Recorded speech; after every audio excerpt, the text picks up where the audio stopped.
الحمد لله نحمده ونستعينه ونستغفره ونؤمن به ونتوكل عليه ونعوذ بالله من شرور أنفسنا ومن سيئات أعمالنا من يهده الله فلا مضل له ومن يضلله فلا هادي له ونشهد أن لا إله إلا الله وحده لا شريك له ونشهد أن سيدنا ومولانا محمدا عبده ورسوله صلى الله عليه وعلى آله وأصحابه وأزواجه وذرياته وبارك وسلم تسليما كثيرا أما بعد فقد قال الله تبارك وتعالى في كتابه العظيم وفي ذلك فليتنافس المتنافسون وقال النبي صلى الله عليه وسلم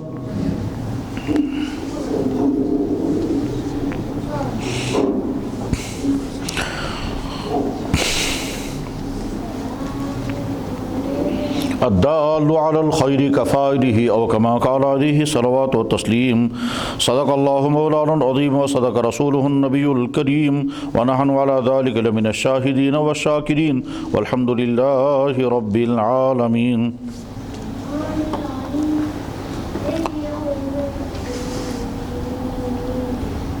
مسجد مبارک میں تشریف فرما آپ تمام چھوٹے اور بڑے بھائیوں کو میں دل کی گہرائیوں سے بہت مبارکباد پیش کرتا ہوں. اس میں پہلی مبارک ان نوجوانوں کو ہے جنہوں نے اپنے شوق کے ساتھ اپنے جذبے کے ساتھ ایک تعمیری قدم اٹھایا. تعمیری قدم کس معنی کر رہے ہیں ہو سکتا ہے اس کی تھوڑی سی وضاحت ابھی آئے گی، لیکن بہرحال جتنے جذبے کے ساتھ جتنے شوق کے ساتھ انہوں نے کتنی محنت کی ہوگی اس کے لیے، اور کب سے یہ اس کے ساتھ لگے ہوئے ہیں، اور اس میں ان کو دنیا میں کوئی میڈل ملنے والا نہیں ہے، نہ دنیا میں شاید ویسی اپریشیٹ ان کو ملنے والی ہے جس کے یہ حقدار ہیں. اصل جزا تو ان کو اللہ کی طرف سے ہو. ان نوجوانوں کی اس طرح کی محنت پر رشک آتا ہے. اگر ایک ایک چیز پر غور کریں گے تو سوچیں کس طرح سے انہوں نے یہ سارا ارینج کیا، کس طرح سے یہ سرٹیفکیٹیں تیار کی ہوں گی، اس کی ڈیزائننگ میں کتنی محنت لگی ہوگی. اس کے بعد پھر اس پروگرام کو آرگنائز کرنے میں شروع سے لے کر اب تک ان کا کتنا وقت لگا ہوگا، کتنا جذبہ ان کا استعمال ہوا ہوگا. اس لیے سب سے پہلے مبارکبادی کے مستحق یہ سارے نوجوان ہیں. آج کے اس ایسے ماحول میں جب لوگ اپنے غلط شوقوں کے پیچھے لگے رہتے ہیں، غلط شوقوں کے پیچھے، اس غلط شوقوں کے معنی اگر آپ بہت دور تک سوچیں گے تو ہو سکتا ہے کچھ واضح ہو جائیں. غلط شوقوں کا مطلب کیا ہے؟ غلط شوقوں کا مطلب یہ ہے، آج ہی صبح میرے ایک ہمدرد دوست نے بتایا کہ کوئی صاحب نیو ایئر منانے کے لیے باہر کے ملک میں چلے گئے اور گھر میں اس کے والدین کووڈ پازیٹیو ہیں. یہ ہے وہ غلط شوق. ہم کہہ سکتے ہیں یہ تو انسانیت سے کہ حیوانیت سے زیادہ بدتر درجے کی حالت ہے. یہ ہے غلط شوق پورا کرنے کہ والدین کووڈ کا شکار ہیں اور صاحبزادے جا رہے ہیں نیو ایئر منانے کے لیے. اس ایسے ماحول کے اندر یہ جذبہ بہت مبارکبادی کا مستحق ہے. پھر نمبر 2، آپ حضرات نے اس میں شوق کے ساتھ شرکت کی ہے. سوال یہ نہیں ہے کہ آپ کو فرسٹ پوزیشن آئی یا سیکنڈ آئی یا کوئی پوزیشن نہیں آئی. سوال یہ ہے آپ نے اس عنوان سے پڑھا کیا؟ تو جواب ہے کہ سیرت رسول.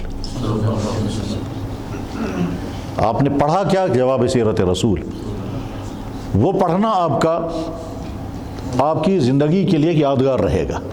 اور آپ دیکھیں گے آپ ہمیشہ سوچیں میں نے فلاں موقع پر سیرت پڑھی تھی، وہ بہت چھوٹی سی کتاب تھی، مجھے اس سے اور بڑی پڑھنی چاہیے. وہ لمحے آپ کے گویا اللہ کے نبی علیہ السلام کی مجلس میں گزرے ہیں. کیونکہ انسان جس کی لائف ہسٹری پڑھتا ہے وہ اس کے ساتھ ساتھ وقت گزارتا ہے، اس کی بات سنتا ہے، اس کے حالات دیکھتا ہے، اس کے واقعات سنتا ہے، صبح کیا ہوا ہے، شام کیا ہوا ہے، تو گویا اس کی مجلس میں وقت گزارا جاتا ہے. ہمارے ہاں حدیث پڑھانے والے عام طور پر کہتے ہیں کہ حدیث پڑھنا اور پڑھانا جو ہے وہ دراصل مجلس رسول میں بیٹھ کر کے بات کرنا ہے، سننا ہے. اس لیے آپ تمام حضرات کو مبارکباد صرف آپ کے پڑھنے پر. سوال یہ نہیں ہے کہ آپ کی پوزیشن کون سی آئی، سوال یہ ہے کہ آپ نے پڑھا کیا. اس پڑھنے پر آپ کا تمام کو بار، اور آپ اس کو بنیاد بنا سکتے ہیں. آپ کہیے کہ صاحب ہم نے سیرت کے الفابیٹس پڑھ لیے، اب ہم اگلی سیرت کی کتابیں پڑھیں گے، اگلی سیرت کی کتابیں پڑھیں گے، یہاں تک کہ آپ میں سے بہت سارے سیرت کے سکالر بھی بن سکتے ہیں۔ دنیا میں بے شمار سکالروں کا یہی معاملہ رہا کہ انہوں نے سٹارٹنگ کی ہے تھوڑی سی اور آگے چل کر کے وہ بہت بڑے ماہر بن گئے۔ میں اس کی بہت ساری مثالوں میں سے ایک مثال دے سکتا ہوں۔ ڈاکٹر حمید اللہ پیرس میں رہے ہیں، وہیں ساری زندگی پیرس میں انہوں نے گزاری، آخر میں ان کی وفات امریکہ میں ہوئی ہے۔ وہ لا کے اسٹوڈنٹ تھے، سیرت کے نہیں۔ لا انہیں پڑھا تھا جامعہ عثمانیہ حیدرآباد میں، اور لا میں ہی پھر انہوں نے اگلی ڈگریاں کی ہیں، پی ایچ ڈی بھی اس میں کیا تھا، پھر اس سے اگلی ڈگری بھی کی تھی، وہ بھی ملبورن فرانس کے اندر۔ لیکن اس کے بعد انہوں نے سیرت کو اپنا موضوع بنایا، تو اپنے زمانے میں سیرت کا سب سے بڑا سکالر مانا جاتا تھا وہ شخص پورے ورلڈ میں۔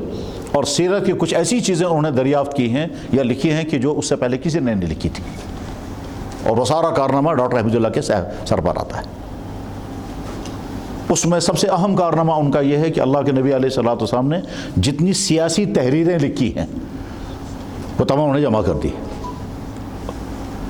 جتنے دوسری قوموں کے ساتھ ایگریمنٹس کیے ہیں وہ سارے انہوں نے اب جمع کیے ہیں۔ اس کی ضرورت آج کے زمانے میں ہے۔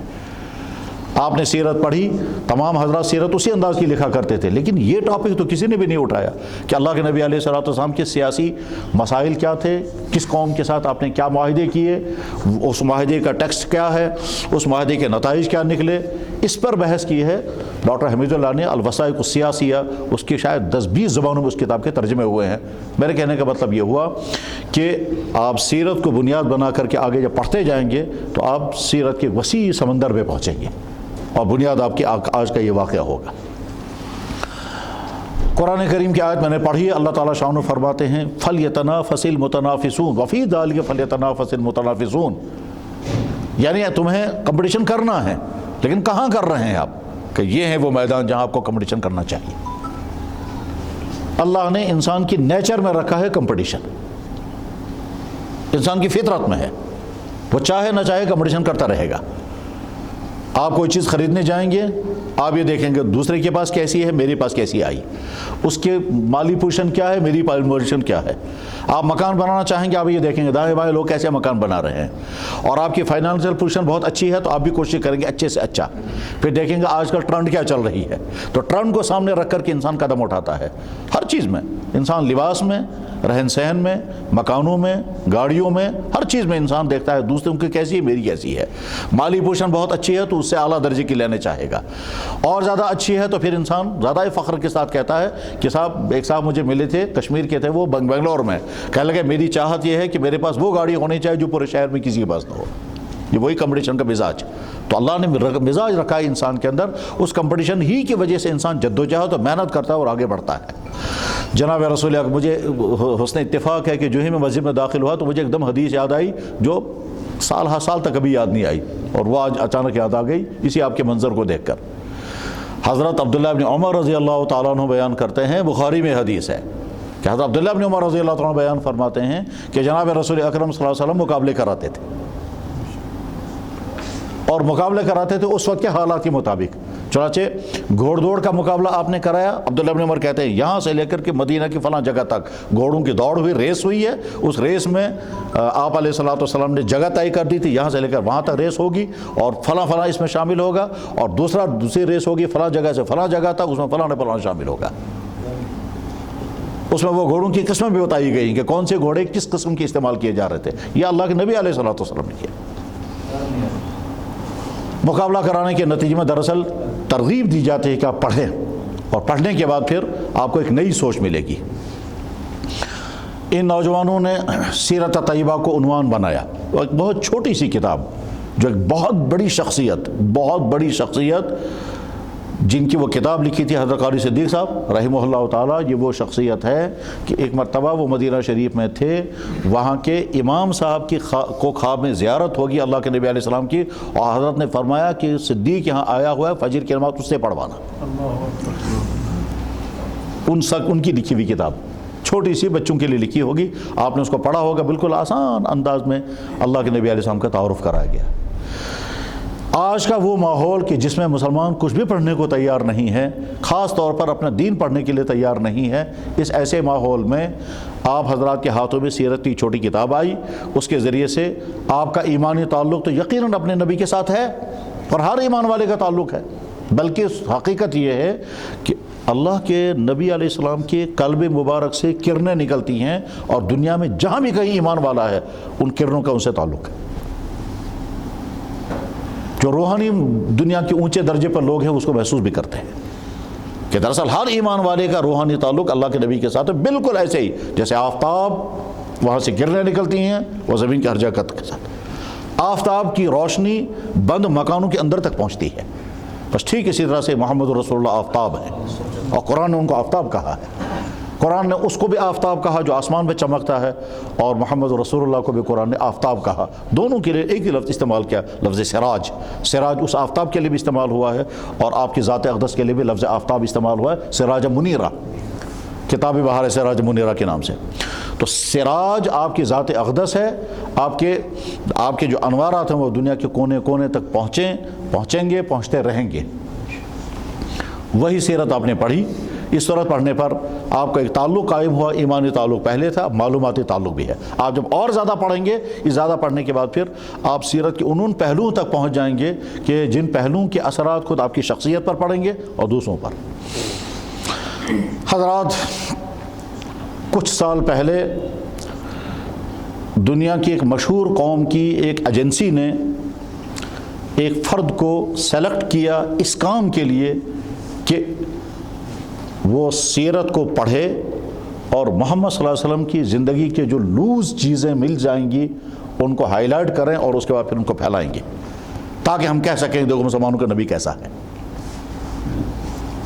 ایک آدمی جو سکالر ٹائپ کا تھا اس کو سلیکٹ کیا گیا اسی کام کے لیے کہ تم پوری سیرت کو پڑھو، اور اس کے بعد پھر تمہیں اس میں جہاں جہاں تمہیں کمزوری کی چیزیں نظر آئیں گی ان کو پوائنٹ آؤٹ کرو، اس کے بعد پھر ہم اس کو پھیلائیں گے دنیا میں، اور لوگوں کو کہیں گے دیکھو مسلمانوں کا نبی ایسا تھا۔ چنانچہ اس نے کام شروع کیا، پڑھنا شروع کیا، وہ پڑھتے رہے۔ ایک سال کے بعد اس سے پوچھا کام کہاں پہنچا ہے، انہوں نے کہا کام چل رہا ہے، لیکن ایک وقت آیا کہ اس نے کہا کہ صاحب سیرت تو ساری میں نے پڑھی، مجھے کہیں کوئی کمزوری نظر نہیں آئی، باقی اور کچھ تو نہیں، البتہ میں خود مسلمان بننے کے لیے تیار ہو گیا۔ یہ یہودی شخص تھا۔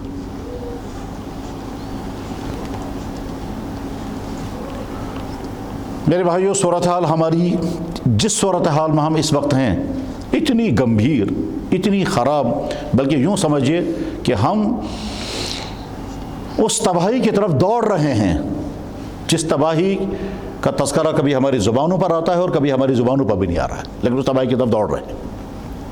میں نے ابھی عرض کیا کہ صورتحال یہاں تک پہنچی ہے کہ ہمارا ایک مسلمان بھائی جس کے والدین کووڈ کا شکار ہیں اور وہ نیو ایئر منانے کے لیے باہر گھومنے جا رہا ہے، ابھی کل پرسوں کرسمس تھا، ہزاروں کشمیری وہاں جا کر کے ناچ گانے کر رہے ہیں حضرت عیسیٰ علیہ السلام کے نام پر۔ حضرت عیسیٰ علیہ السلام کی مقدس شخصیت، ایسی مقدس شخصیت جنہوں نے کبھی زندگی میں اور کسی عورت کو ٹچ نہیں کیا، نکاح بھی نہیں کیا، اور جس خاتون سے ان کا تولد ہوا ہے حضرت مریم علیہ السلام، ان کو کسی مرد نے کبھی ٹچ نہیں کیا۔ اتنی مقدس ذات، بیٹا بھی اتنا مقدس اور ان کی والدہ بھی اتنی مقدس، مریم اور عیسیٰ علیہ السلام۔ ان کے نام پر کرسمس کے دن جو کچھ ہوتا ہے کہ صاحب شرابیں پی جائیں گی، ڈانس ہوں گے، اور دوسرے کیا کیا کام ہوتے ہیں مقدس ذات کے، اور اسی میں ایک مسلمان بھی شریک ہو رہا ہے۔ اس ایسے ماحول میں سیرت کوئز میں شریک ہونا در حقیقت اپنی ایمان کی بچانے کا عمل ہے۔ ہمارے بڑے بزرگوں میں سے گزرے حضرت مولانا قاری طیب صاحب نور اللہ مرکزہ، وہ دارالعلوم دیوبند کے محتمم بھی تھے، اور جس شخص نے دارالعلوم دیوبند قائم کیا ہے ان کے پوتے بھی تھے، اور مولانا انور شاہ صاحب کے شاگرد خاص، اور مولانا اشرف علی تھانوی کے خلیفہ اعظم۔ مولانا قاری طیب صاحب رحمہ اللہ تعالیٰ برطانیہ گئے تو آکسفورڈ میں ان کا پروگرام ہوا۔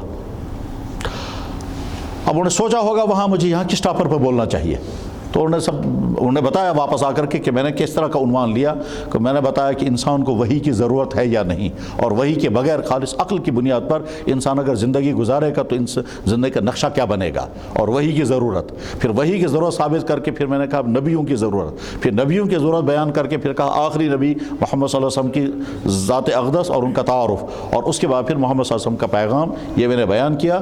تو آکسفورڈ کے وی سی صاحب نے بعد میں اپنے چیمبر میں کہا کہ آپ نے جو بڑی قیمتی باتیں بتائی ہیں اور ایک بہت ترتیب کے ساتھ بتائی، آپ مجھے ذاتی طور پر کوئی نصیحت کریں۔ تو قاری طیب صاحب فرماتے ہیں کہ میں نے ان سے کہا کہ میں نصیحت کرنے کی پوزیشن میں نہیں ہوں، میں نصیحت کرنے کے لیے جیسا آدمی ہونا چاہیے ویسا میں نہیں ہوں، میں بہت چھوٹا ہوں۔ البتہ میں ایک بات کہنا یہ چاہوں گا کہ اس دنیا میں حضرت عیسیٰ علیہ السلام اور حضرت مریم علیہ السلام مقدس ترین ذاتیں تھیں، اور ان کے نام پر آپ لوگ جو کچھ کرتے ہیں وہ المیہ ہے آپ لوگوں کے لیے۔ پھر قاری صاحب نے فرمایا کہ میں نے ان سے کہا دنیا میں سب سے زیادہ پاک دامن قوم تو عیسائیوں کو ہونا چاہیے، کہ ان کی نسبت حضرت عیسیٰ علیہ السلام کی طرف ہے، ان کی نسبت حضرت مریم علیہ السلام کی طرف ہے، اور وہ دونوں بے انتہا پاک دامن تھے۔ حضرت عیسیٰ علیہ السلام نے نکاح بھی نہیں کیا، لیکن ساری دنیا میں عیسائیوں کا حال کیا ہے وہ سب کے سامنے ہے۔ تو غرض یہ کہ کرسمس کے نام پر، ایک مقدس نبی کی ولادت کے نام پر جو حرکتیں کی جاتی ہیں وہ تو ننگے اسلام تو ہیں ہی، ننگے انسانیت بھی ہیں، اور المیہ یہ ہے کہ انسان کو برا بھی نہیں سمجھتا ہے۔ اس ایسے ماحول میں آپ کا سیرت کو پڑھنا بہت مبارکبادی کا مستحق ہے۔ اس وقت کا فائدہ اٹھاتے ہوئے میں بس چند منٹ میں کچھ باتیں عرض کرنا چاہوں گا، وہ یہ کہ بیک وقت ہمارے کندھوں پر دو ذمہ داریاں ہیں۔ ایک ذمہ داری ہے اپنے آپ کو بچانا، اور ایک ذمہ داری ہے سماج کے اندر، سوسائٹی کے اندر پھیلی ہوئی خرابیوں کو بچانے میں اپنا کردار ادا کرنا۔ اپنے آپ کو بچانے کے معنی کیا ہیں؟ اگر ہم جوانی کی زندگی میں ہیں تو اس وقت کے جوانوں کی تباہی کیا صورتحال کیا ہے، اس سے اپنے آپ کو بچائیں گے۔ اور یہ آسان نہیں، یہ بہت زیادہ مشکل ہے، بہت زیادہ مشکل ہے۔ سماج کے اندر کی صورتحال جب آدمی سنتا ہے اور پڑھتا ہے، اور اگر ذرا سا بھی احساس ہو، درد محسوس کرتا ہو، تو یقین جانیں کہ نیندیں اڑ جاتی ہیں کہ آج کی اس نسل کا نہ جانے آگے کیا ہونے والا ہے۔ واقعات سنا کر کے میں مجلس کو مقدر نہیں کرنا چاہتا، کیسے دردناک واقعات ہیں اور کیسی افسوسناک صورتحال ہے، خصوصاً آج کی نوجوان نسل کے لیے۔ اس میں لڑکوں کا حال بھی وہی ہے اور لڑکیوں کا حال بھی وہی ہے۔ لیبر کے ہسپتالوں میں کیا ہو رہا ہے، لڑکیوں کا معاملہ بہت دردناک معاملہ۔ وہ تمام بیٹے اور بیٹیاں جو کشمیر سے باہر کے شہروں میں پڑھنے کے لیے پہنچی ہیں، ان کا ایمانی معاملہ بھی خطرناک ہے، اور ان کا کردار تو ہے ہی، کردار کا تو مسئلہ ہی نہیں اب نہیں، اب تو ایمان بچنے کا مسئلہ ہے۔ میرے پاس ایک صاحب آئے، کہنے کہ میں فلاں کالج کا پرنسپل ہوں، ان کا بیٹا ان کے ساتھ تھا۔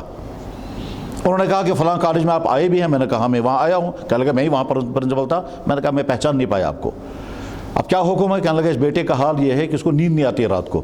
ٹھیک،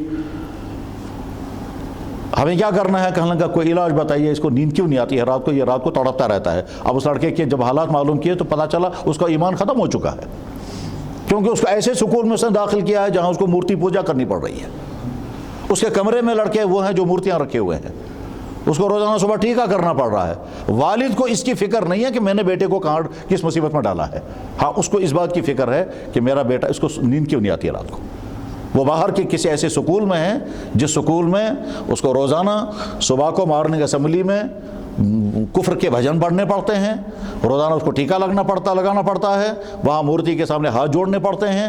وہ مورتی جو ان کے خیال کے مطابق اس کو علم دے گی، سرسوتی، اس کے ہاتھ جوڑنے پڑتے ہیں۔ اور ابا جان کو اس بات کی فکر نہیں ہے کہ میں اپنے بیٹے کو کہاں کس کفر میں ڈال رہا ہوں، ہاں اس کو ڈگری چاہیے، اور بچے کو کے بعد ڈگری نہیں، کیونکہ وہ تو کنفیوز ہے، یا وہ کہیے وہ کنفیوز بھی ہے، اور ساتھ میں طرح طرح کی بیماریوں کا شکار ہو گیا ہے، وہ نفسیاتی مریض بن گیا ہے، وہ رات کو صرف ڈانس دیکھتا ہے، وہ رات کو صرف میوزک سنتا ہے 5-5 گھنٹے تک، اور جب نیند نہیں آتی ہے تو ابا جان کی اس کی فکر نہیں ہے کہ میں اپنے بچے کو کس راستے پر ڈال رہا ہوں، ہاں اس کو ڈگری آنی چاہیے۔ یہ ہماری صورتحال۔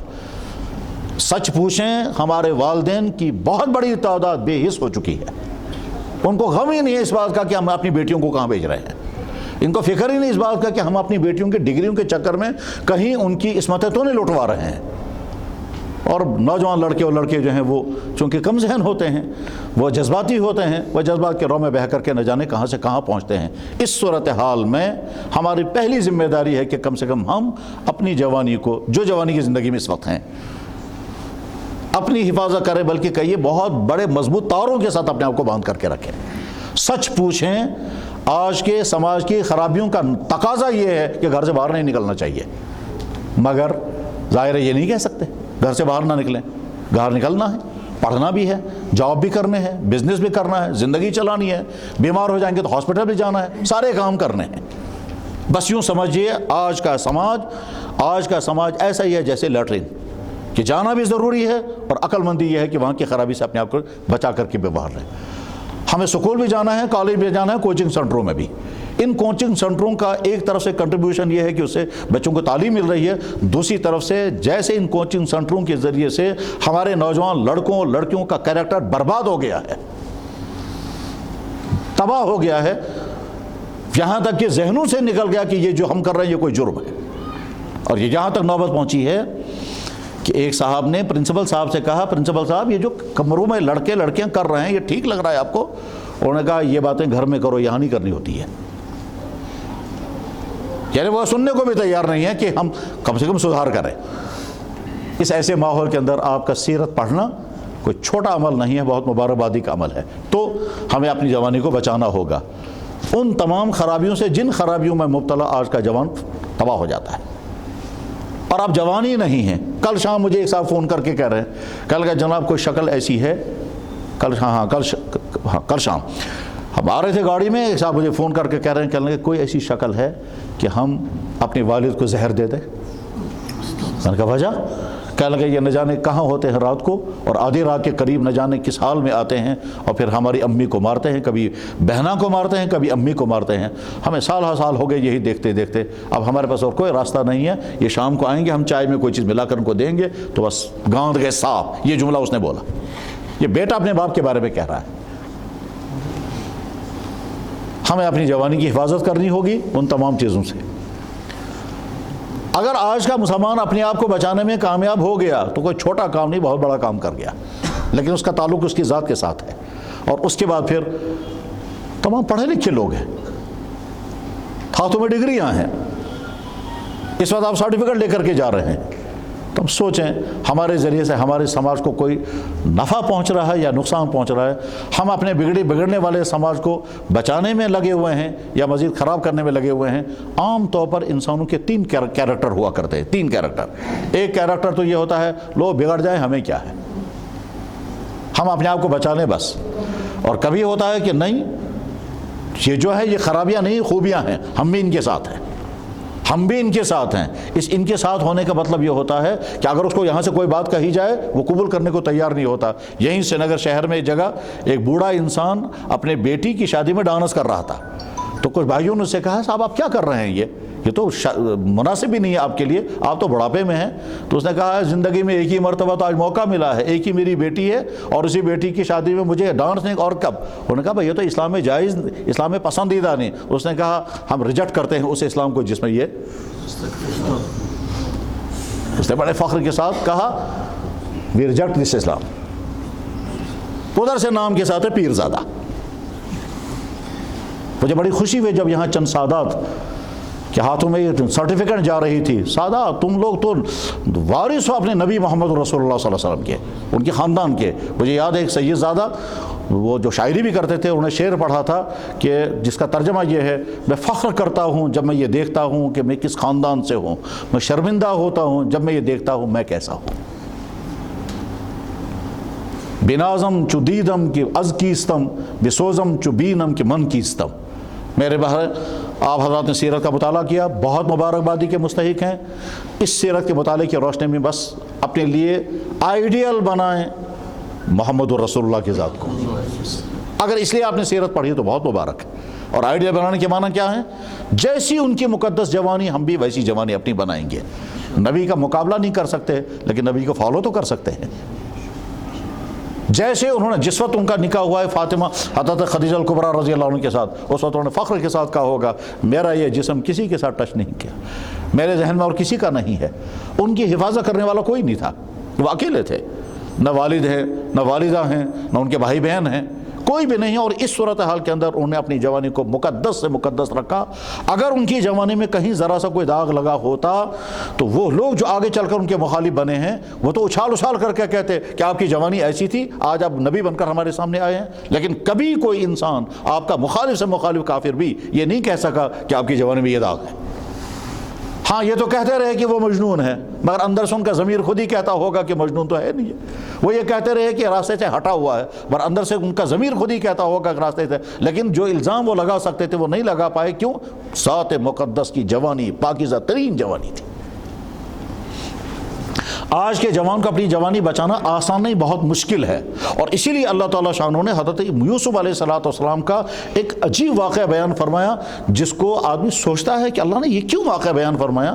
جواب آتا ہے کہ آج کے جوانوں انسانوں کو سمجھانے کے لیے کہ جس وقت آپ کا وہیں سے آفر آ رہا ہو گناہ کے لیے، وہیں سے آفر آ رہا ہو گناہ کے لیے، گناہ کا پیچھا چل رہا ہو آپ کا، اس وقت آپ اپنے آپ کو بچا کے دکھائیں. یوسف علیہ السلام میں یہی ہوا تھا کہ یوسف علیہ السلام کو آفر آ رہا ہے اس ملک کی فرسٹ لیڈی، بادشاہ کی بیوی یعنی کوئین کی طرف سے، اور خطرہ کوئی نہیں. اور اس کے بعد پھر معاملہ وہیں نہیں رکا، بلکہ وہاں مصر سوسائٹی کی جو ہائی کا عورتیں تھیں وہ ساری حضرت یوسف علیہ السلام کو پیچھا کر رہی ہیں. اس وقت یوسف علیہ السلام نے اپنے کردار کو بچانے کے لیے کہا یا اللہ میں جیل جانا پسند کرتا ہوں مگر اس دلدل میں پھنسنا پسند نہیں کرتا. اور رب السجن احب الیہ، یا اللہ مجھے جیل جانا پسند ہے مگر اس گندے کام میں نہیں جاؤں گا. یہ واقعہ بیان کر کے اللہ تعالیٰ شانہ دراصل تمام مردوں کو، خصوصاً جوانی میں زندگی گزارنے والے مرد یا وہ لوگ جو ابھی جنسی حالت میں ہیں، ان کے لیے نمونہ رکھا ہے کہ جب تمہارا پیچھا چل رہا ہوگا اس وقت تم اپنے آپ کو بچا کر دکھاؤ. کردار یہ ہے. محمد رسول کی زبانی بھی ایسی تھی. تو لہٰذا آپ نے سیرت پڑھی ہے. سیرت پڑھتے ہوئے پہلا چپٹر تمام وہ نوجوان جو جوانی کی زندگی گزار رہے ہیں اپنی جوانی کے لیے نمونہ محمد رسول اللہ کی ذات اقدس کو بنائیں. فلم اسٹاروں کو نہیں، کرکٹروں کو نہیں، وہ لوگ ان لوگوں کو نہیں ہے جو صبح کو مردوں کے روپ میں شام کو عورتوں کے روپ میں آتے ہیں. ان لوگوں کو اپنا رول ماڈل نہیں بنائیں گے جن کے راتیں گندے کاموں میں گزرتی ہیں اور جن کا مشن ہی ہے لوگوں کو گندے کاموں کی طرف لوگوں کو چلانا. وہ نہیں. ہمارے لیے آئیڈیل محمد رسول اللہ کی پاکیزہ جوانی. پھر جب اگلی زندگی سٹارٹ کریں گے آپ، یعنی فیملی لائف، میاں بیوی کی زندگی، اس میں محمد رسول اللہ اپنی ازواج مطہرات کے ساتھ کیا رویہ برتا ہے، کیا سلوک کیا، وہ ہمارے لیے نمونہ ہے.